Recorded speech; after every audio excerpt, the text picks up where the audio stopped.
Hello, Pebble in Your Shoe podcast listeners. Welcome today to today's show. Today we have Jessica de Koninck with us.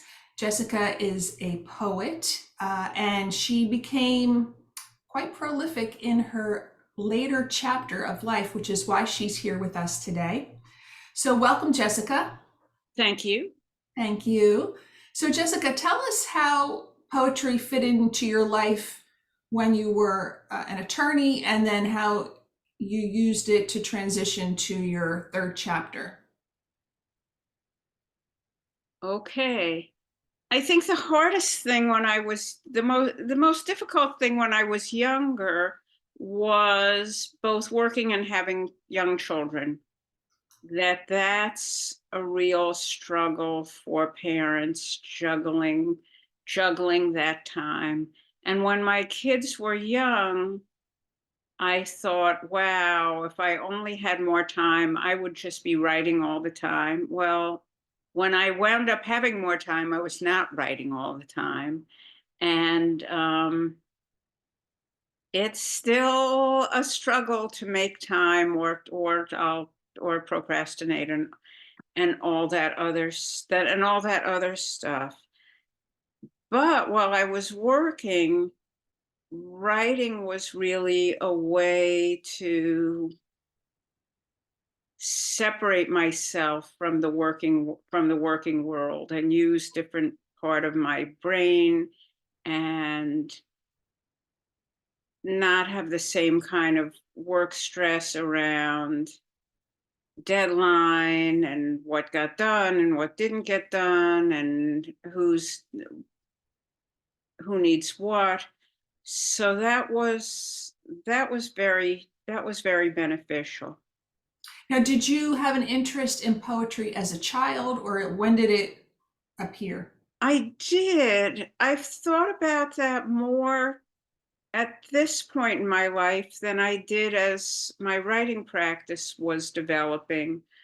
But I've been thinking about how did I get here? And as a child, I like to read poetry, like Robert Louis Stevenson and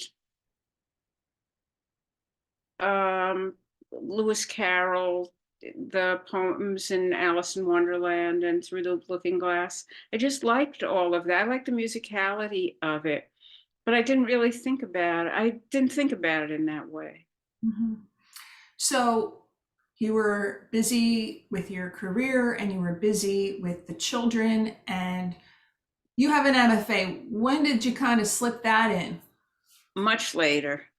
I went to law school right after college, which I would not recommend for young people or Why's anyone actually. that? Why? Think for me it was not a it was I needed some time, and I think it would have helped me focus better in terms of what I might want to do, etc. But I went to law school right after college. The good part is I got it out of the way, it was done. I don't know that I would have gone back if I hadn't, because it's a lot of work. um and I was working at that point. I was in my 50s when I went back and got an M.F.A, and it was something that I'd thought about for a long time. I lost my husband shortly before I turned 50, but I'd been thinking about going back for an M.F.A before that. And at some point, I decided if I'm going to do it, I should just do it. There are programs for the program that I went to is geared towards older students. I was one of the oldest in the program, if not the oldest. There were At two or three. 50, at 50, you were one of the oldest. Yeah, I was one of the oldest, but it was a program geared. A lot of the people in the program are teachers and going back so that they can move up on the salary guide, or because any school is expensive and all of that. But I was very glad that I did it. It was a great experience. Going to school in midlife is more interesting because you're there because you want to be, and focused on I was completely focused on what I was studying. So, Why not just write poems? Why is it necessary to have an MFA? Like, No, what was the, absolutely why not. did you want to get an MFA? What was the reasoning? Just because you always Um, wanted to, or? there were several reasons. My primary reason was since I didn't really start writing seriously until I was in my early 40s, I felt like there were a lot of things that I wanted to learn about craft, and I wasn't going to do it wasn't going to happen on my own. I wasn't in a community of writers. I was working. I thought the only way to play catch up here is to go back to school. If I had been doing it, if I had been writing since regularly since high school or college, um, maybe that wouldn't have been the case. And I tend to be academically inclined by nature. Just studying things interests me and doing deeper dives interests me. So I think that was part of it. So when you go for an MFA, do you have to like major in something? Like Well, pick a specialty? the program that I was in had different tracks. So you could do a poetry track or a creative nonfiction track or a fiction track. Um, I I intentionally wanted to study poetry. So that's what I did. And there are a number of, I did a what's called a low residency program, so that it wasn't necessary. It was only necessary to be on campus during two residencies, one in the summer and one in the winter. And the rest of the year, I worked on my own, one-on-one with a teaching mentor. And how many years did that take you since you were still working full time, It correct? took me, well, I lost my dad in the middle, so I took some time off, but it took me altogether, I don't remember, about 3 or 4 years. 3 or 4 years. And afterwards, you were still continuing to work. I was And still working. did you become a prolific poetry writer after the MFA? Or what happened with your work, your I poetry? don't think I was writing any more than I had been, but I was writing more intentionally, and I was sending work out more to get published, to try to get published. Um, and I did wind up having a full-length collection published at that point. But it was really more for me than for anything necessarily to do with the writing. Um, my writing's better, but I also think that practice does that. As the more you write, the better you write, and it's a confidence builder, and that's, for me, that's important. Well, maybe for everybody who's in the arts in any way, it's always a self-confidence struggle. Right, right. So do you or did you wait for inspiration to strike, or do No. you just go ahead and how do you pick a like it, I've read a few of your poems and they seem to be based in everyday experiences and life. is is something happen does something happen to you and you're like, I'm going to write a poem about this, or how does it work with you?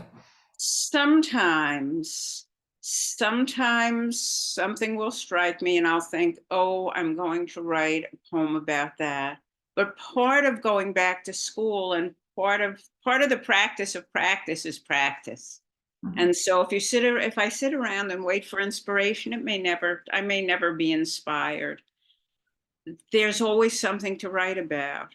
I think that when people have issues around writer's block, it's because something's getting in their way from just, I can write about the lamp on the table. And it may not be, I've worked with a poet over the years, Peter Murphy, who's runs a winter writing getaway, which I would recommend to anybody. It's a wonderful, wonderful experience. And his advice is lower your expectations. Not everything is going to be great, but if there's nothing on paper, then you have nothing. You have nothing. So Did he offer, was it just for poetry, Peter Murphy's? no, well, now it's expanded so that there are prose writers there and nonfiction writers, a lot of memoir, a lot of people are writing memoir. Um, but most writing advice works well across genres. Across genres. Yeah, I noticed too, some stuff I'm like, oh, that really kind of stinks. But I feel like those crappy drafts or those pieces you're not crazy about are stepping stones to the next great thing. It's almost like you have to get that out of the way to get Oh, to I completely agree. yeah. And sometimes I'll start something and it doesn't work out, and it's frustrating, but maybe the next thing will be better. And if there's nothing, then there's nothing, and it's not worth it. And not everything you're going to write is going to be the best thing you're ever going to write. Correct, right. And you have to be okay with that, which Yeah. is uncomfortable. Well. Now, do you ever suffer from imposter syndrome? Oh, Like, well, yes. Less so now, I think, but that's a function of age, that I'm just more self-confident. It took me this long to get to this point, but all the time, all the time, I'm oh, not really good at this. I can't do this. It took me years to call myself a poet, years, literally decades, mhm. maybe 2 decades to say, oh, I'm a poet, as if I was somehow a poser and I couldn't say that about You, myself. you So, didn't yeah, formally apply to be a poet, so like, can right. I just call myself? I have the same thing with writing. Like, I write every single week, and I've written for 2 or 3 years on a blog. Am I a writer? Like, I don't know. Like, does it matter that I write on a blog, or is that count? Like, we have all these like Right, mental exactly. hurdles. Am I Exactly. allowed? Like, who's the police here, right? There's no police. There's no police. You can call yourself And whatever I you think that's a particular, I think of it as something that's more peculiar to women than to men, want. that women are more likely to feel like I'm not good enough, I'm fake, I'm this. But yeah, all it's still a struggle. Yeah. Yeah. So let's get back to the order of things, just for our listeners Okay. who can have an understanding of your journey. So, got your MFA, you're still working full time. When did you retire, and then when did you transition to, I don't want to say it's like your job, but like dedicating yourself to poetry? I retired in my early 60s, and I retired for a couple of reasons, several reasons. One, I had just had my first grandchild and I wanted to spend more time being a grandma. Um, I was getting tired of the work. I was getting tired of the work that I was doing. It was beginning to feel stale to me. I liked the people I worked with. Um, but I worked in the public sector primarily. I was working in a large school district at the time. And working in government, the administrations change and the players change, and you're always playing catch up. And I was just getting tired of going through, I was getting tired of that cycle. And I knew that I wanted to spend more time writing. I had wanted to spend more time writing for a long time. Um, and so I decided it was time. Okay, so then you're retired now, you're watching, or I don't know if you're watching your grandchild, but you Yep. see your grandchild more. And so, what does the day of a poet look like, or a week of a poet? Or do you have like scheduled days, or like, today I'm going to write? I don't have scheduled days, but I do find there are days that I find myself I have I have a more or less regular practice. So I tend to not write on the weekends. I write mostly in the mornings. When I was working full time, I was writing in the evening. I was writing after dinner, after the kids went to bed. I go to bed at 10 o'clock. I'm asleep by 10 o'clock. Yes, That right. was not my life when I was younger. And I wake up early and I tend to write. This morning, I wrote this morning, for example. I wrote for about an hour this morning. Um, I'm part of a writing group. We've been meeting for a long time. We're all poets. We meet every other Monday, and that organizes me to make sure that we critique each other's work. That keeps me organized to make sure that I always have something for the group to look at. Um, Are these women or are these people from the they're all M.F.A? women. As it turns out, they're all women. All poets, all people who've been writing for a long time, who have a number of publications, who take it seriously, and who are good readers and provide valuable feedback. Not everybody is a good reader of everybody's work. So that's Mondays. Afternoons and evenings are when I would tend to send out work for possible publication or do other stuff. But my writing itself, if I don't get it done in the morning, it's not gonna happen in a meaningful way, I don't think. For the most part, I don't write every day.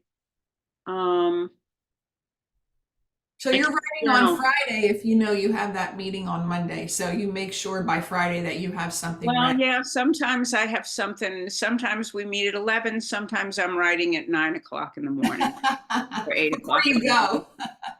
Is it like Um, a virtual or do you actually physically? yeah, since the pandemic, we've been meeting on Zoom. We used to meet at somebody's house. We've all gotten older.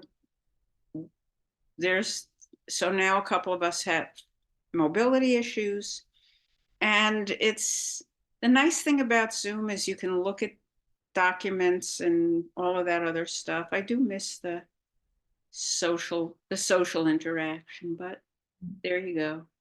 Mhm, mhm. I also edit with a couple of other friends a multi-platform publication called ALTE, and we run a Substack. The three of us post. There are a couple of other people involved too, but three of us primarily. We post. We take turns posting on Substack, but we also have a journal. It was print for a while until the money ran out. Now we're online only. And we host events and readings and other kinds of things. And that's been a hoot. Mhm. Um, Also ladies or, no, this is two women and a man. and that And just, you want to tell the name for the listener, ALTE, ALTE. which means Uh, old. well, yes, in Yiddish, it's ALTE, gettingoldtogether.com is the website. Um, but if you just Google ALTE, you'll find it. Been doing that for at least 5 years at this point, which just Wow. it kind of shocks me that time goes very um time goes very quickly. And I used to go to a lot of readings to hear other people read or read myself. I both don't go to as many readings as I used to and don't read myself as much. In part, it's just late. In part, it's getting out, and a lot of things are in the evening and driving in the evening and all that other good stuff. Mhm, mhm. So you're doing the Substack, and not writing every week. You alternate, take turns with the Alternate, other yeah, writers. And this is also, you said it's very connected to Jewish culture right.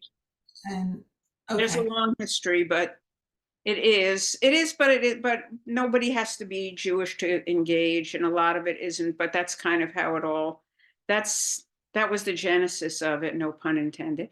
And that's not, I primarily don't write poetry for that. That's mostly little essays, kind of how I'm feeling today, which is not that different from my poetry. It's just that it's in a different form. Mm-hmm. Well, since you bring this up, it's a good segue to this question. And I think I heard Garrison Keeler ask it too, but I always wondered it myself. And when I hear the question answered, people always have different answers to this question. But here's the question: how does Okay. poetry differ from prose?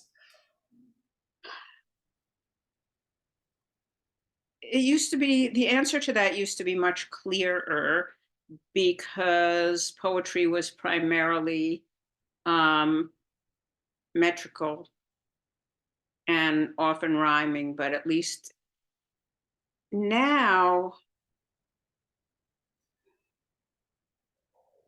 there's there's a line where it's, where work could go either way. Oh, really? I, yes, I think so. I think that if someone chooses to write in certain kind of line and calls it a poem, it may read to me like prose, but you can argue that it's a poem.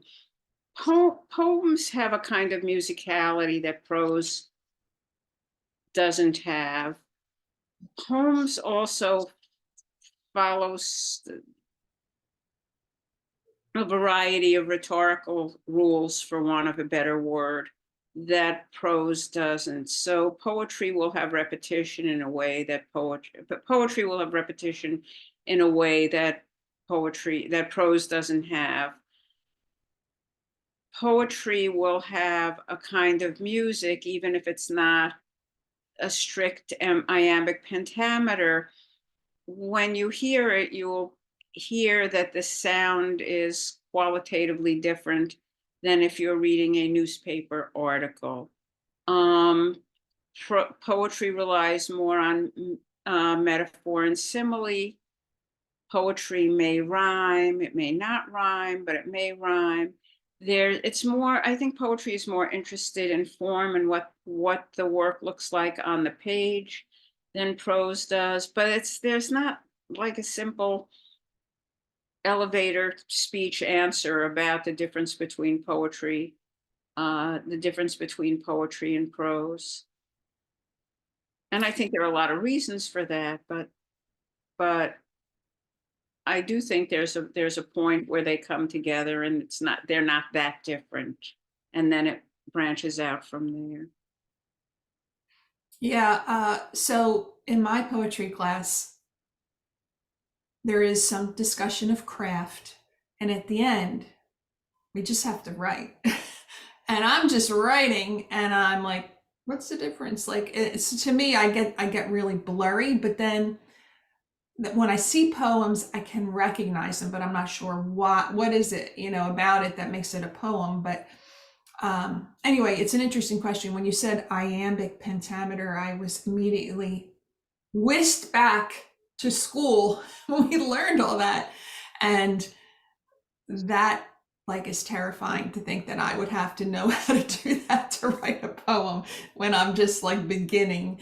I mean, are some of these things are obviously taking practice and, well, awareness for one thing that they even exist. But what would you say to someone who's beginning to write poems? What should they be concerned with? Having fun, really. I mean, don't make yourself crazy, and read a lot. I think reading is the best way to learn and the most pleasurable, and figure out what you like, and then read closely and see what it is about what you're reading, why it is you like it. And that will really help help with your writing? What's the writer doing? I see. Very interesting. That's a great advice. I really love that. So you have your own website, and when I Googled you earlier, an interview came up with you and another lady, I forget her name, and Garrison Keeler, and Yep. you won a poetry contest. So tell us about that experience, submitting the poem, which one you chose, and the experience of being on an interview with him. That was the highlight of my pandemic by far. I was early on, so things must have gone downhill after that. It was, yeah, well, things started to loosen up a little, but I wasn't cleaning the mail at Right. that point, or the groceries weren't sitting outside for hours and all of that. I've sort of repressed or forgotten a lot of that. I saw on social media, which I think I was spending a lot of time on during the pandemic, that Garrison Keeler was hosting a pandemic poetry contest. And not surprisingly, because it was the pandemic, I was writing about living through the pandemic. And so I sent in a few of the poems that I had written. And to my major surprise, I wound up being one of the winners of the contest. And one of the prizes was a interview with Garrison Keeler that was then broadcast on over social media, etc. So I was very intimidated. You were. Oh yeah, I mean, he's Garrison Keeler. I'm not. Right. Uh, You seemed very relaxed in the interview. I'm glad. I'm glad I seemed relaxed. I was not feeling relaxed. I was like, No? whoa, what is he going to ask me? Will I be able to answer this question? Oh, he didn't give you the questions in advance. Okay. No, we didn't. I didn't. I Everything was done by email with his assistant, who was a lovely woman. But the only time I interacted with him at all was in the interview. So, and she didn't say, he's going to ask X. The only thing that they asked was that I send a few of my other poems, so that he could possibly read one, which I was delighted. And took me, I spent a long time trying to decide which poems to send. And that was like a whole other obsessive experience. But it was great. I mean, it was great for me. It was very affirming. You were asking asking before about imposter syndrome. And it's like, oh, you must be really a poet because Garrison Keeler is asking you questions. So that was a lot of, I enjoyed that a lot. What's not to enjoy? So you did enjoy, and you end up relaxing, and I'm not sure I relaxed, but I enjoyed it. And I enjoyed that it happened and that I could tell people about it, and that it made me feel real. you're real. Well, this is a little bit of an aside, but I Okay. noticed you had a great necklace on. And again, today you're wearing another great necklace. And where are you getting your jewelry? Just so people may be watching this on YouTube. Oh, what's very sad during the pandemic? This one Yes. comes from it used to be a store. Now she's online only. Dem Two Hands in Montclair, New Jersey. She has an online store.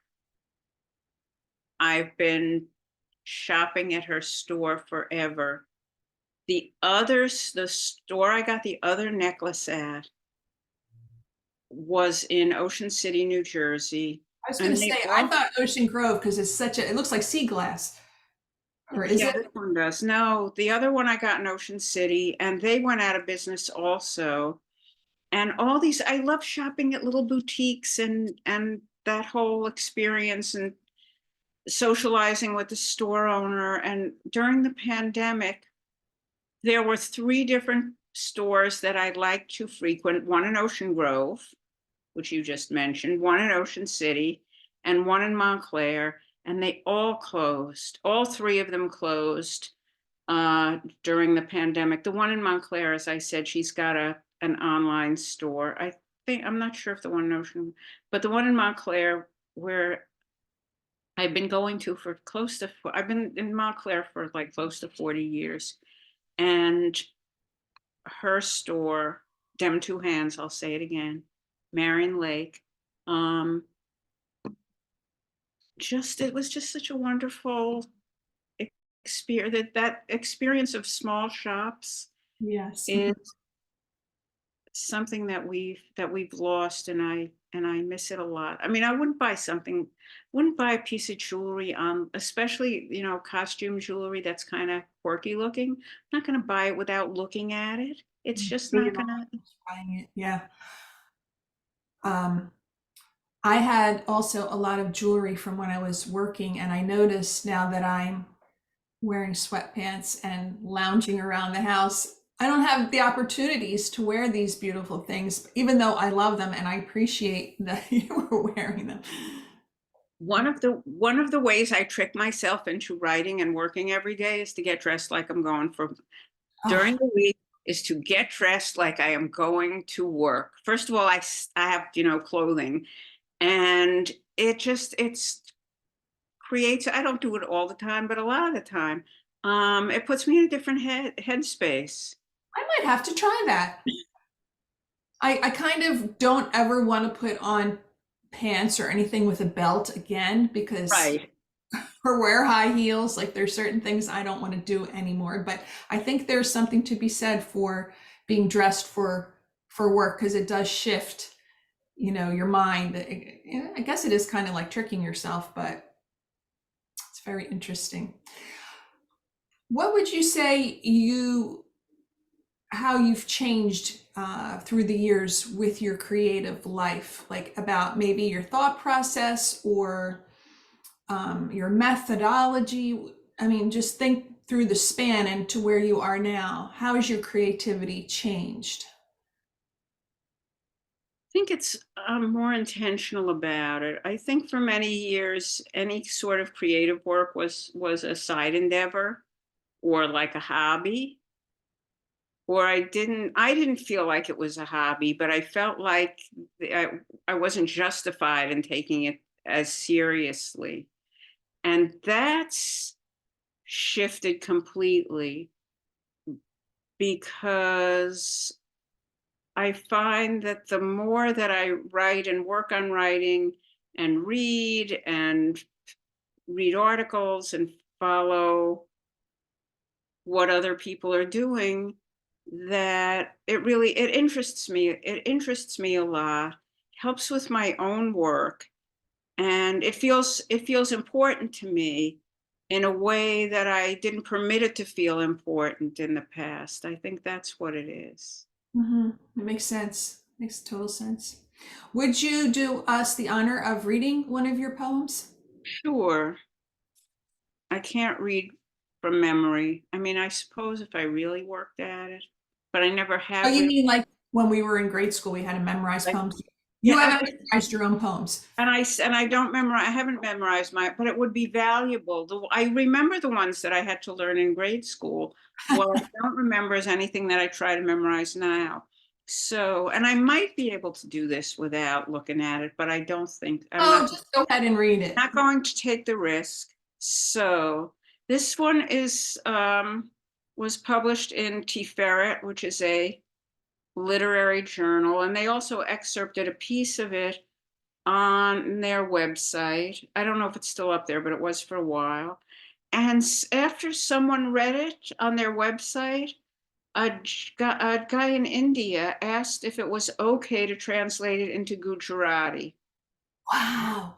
And somewhere I have the Gujarati translation, which obviously I do not read Gujarati, and the alphabet is a different, the characters look different, so it's not like you can read it phonetically. But I fed it into Google Translate to see Yes. how well he did it. Um, and understanding that it's Google Translate, so there's going to be some give and take, but it it it sounded okay to me, and I was so flattered. Um, Easy. I was so flattered that somebody found my poem and translated into another language. It was like, it was a big deal. Maybe even as big, I don't know about as big as Garrison Keillor, but it was right up there. So after Babel, there is a common language I cannot master, though it was my first. English came second. I do not know the nouns of this language or its syntax.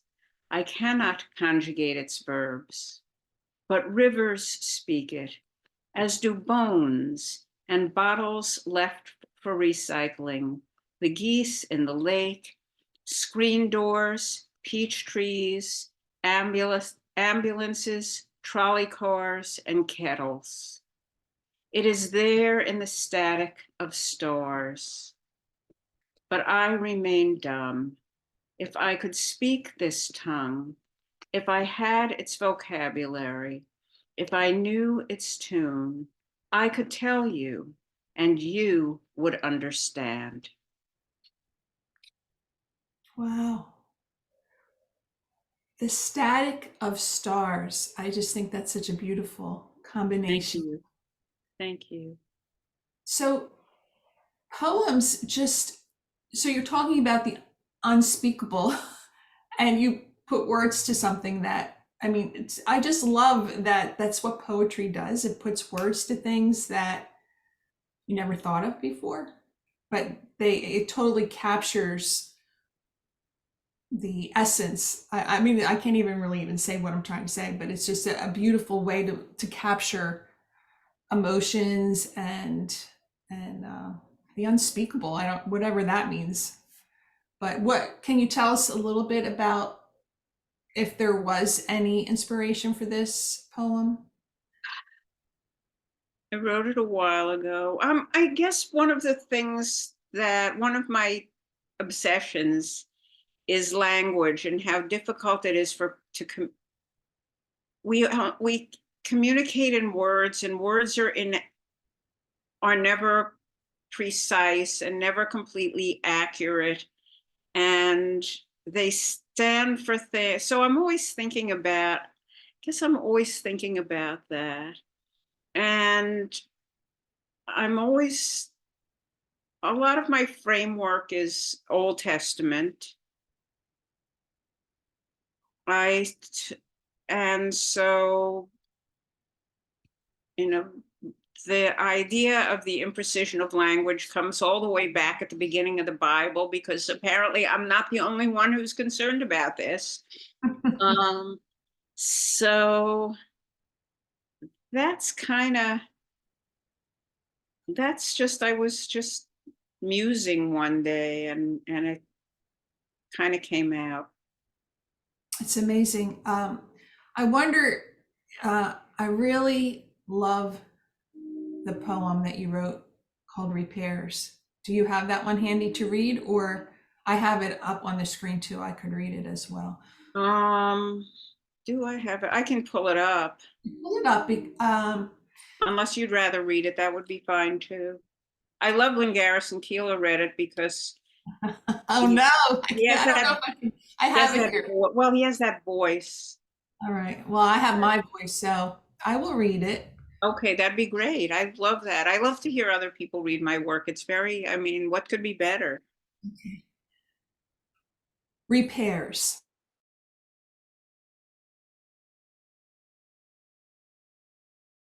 That's what might be left of the parts. When you died, your brother refused to look at the body. That's not Paul anymore, he said. I did look. I sat and examined you closely. A moment after you died, an hour after, several hours after. You would have done the same for me, taking notes of the details of the flesh after life, what changed, what remained the same. Your hair still smelled like your hair when the men came to remove the body. They would not let me watch you go. Instead of the cemetery, I went to Home Depot since it's on the same street, but not as far away. How funny you would find me navigating hardware, electrical, plumbing supplies. The whole place smells like men. I miss that. I walk past the yard bags and I walked past the yard bags 3 times before I found them and did not know to buy a switch along with the light. How you loved meandering the overstocked aisles, inspecting the intricacies of toggle bolts, checking lumber for knots and warping. It's my turn now. I am becoming accomplished in the small details of living alone. I have learned to shim a table, tighten a faucet, drill a hole. So beautiful, Jessica. Thank you. Thank you. So beautiful. What advice would you give someone entering their 3rd chapter, not necessarily interested in poetry, but looking to establish themselves a meaningful life and making an intentional life for themselves going forward? What would you say to them?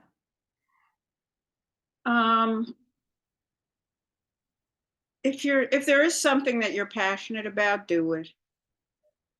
We don't get another shot. What's the worst thing that can happen? I mean, maybe if your passion is skydiving, but if it's not, even if it is, there's no reason not to do what's going to give you it, not to do what's going to give you joy. And sometimes there are obstacles. I mean, some endeavors are expensive or time consuming. So figure out how to break that into parts. If you can't do it all, do a little bit. I think the way that you structure your time, I think, is a good example of doing a little bit. If it's just an hour, it's still more than doing nothing, right? So it's Right. just setting yourself up for spending the time on the things that matter to Right. you. And think about how you are spending your time may relate to what you want to be doing. I journal every day. I don't expect to do anything with the journals other than stick them in a box, and my poor children will have to figure out what to do with them. But it's a way to get myself writing, a way to get myself focused. I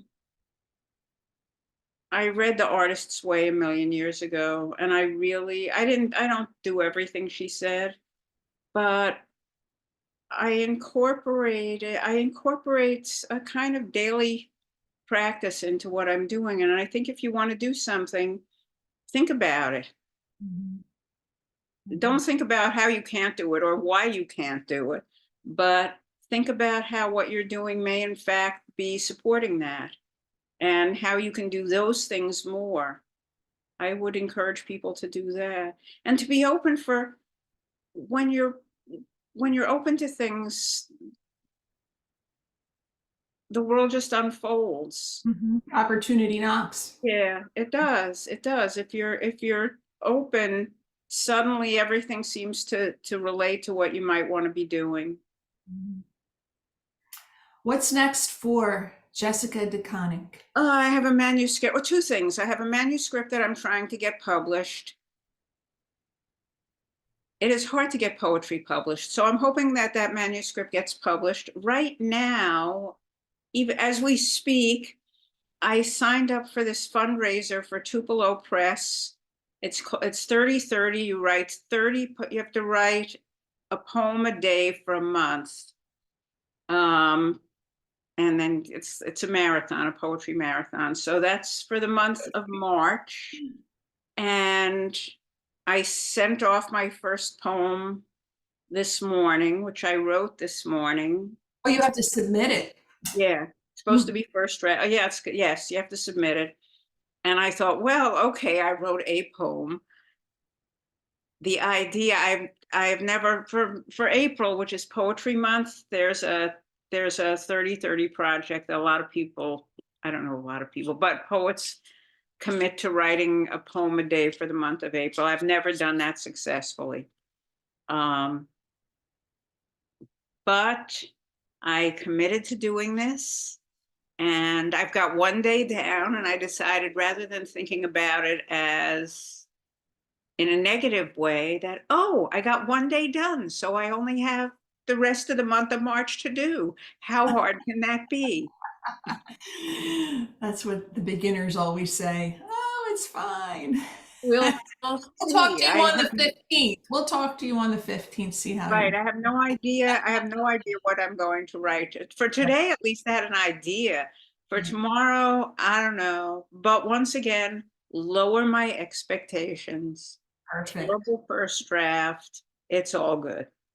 That is great. I'm going to probably use that for the title for your episode. Lower your expectations. No one ever says that, right?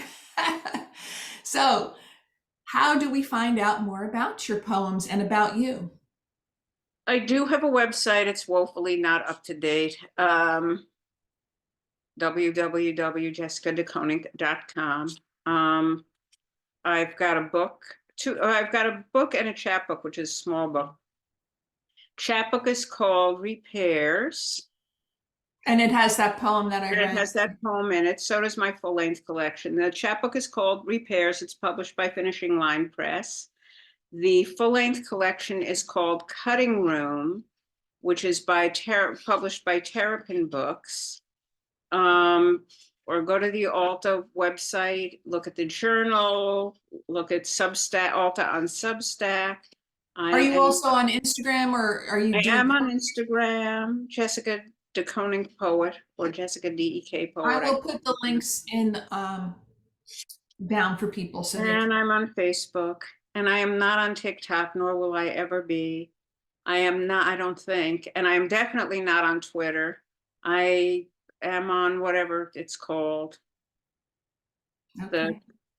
But really it's Instagram or Facebook or the website. No one looks at websites anymore.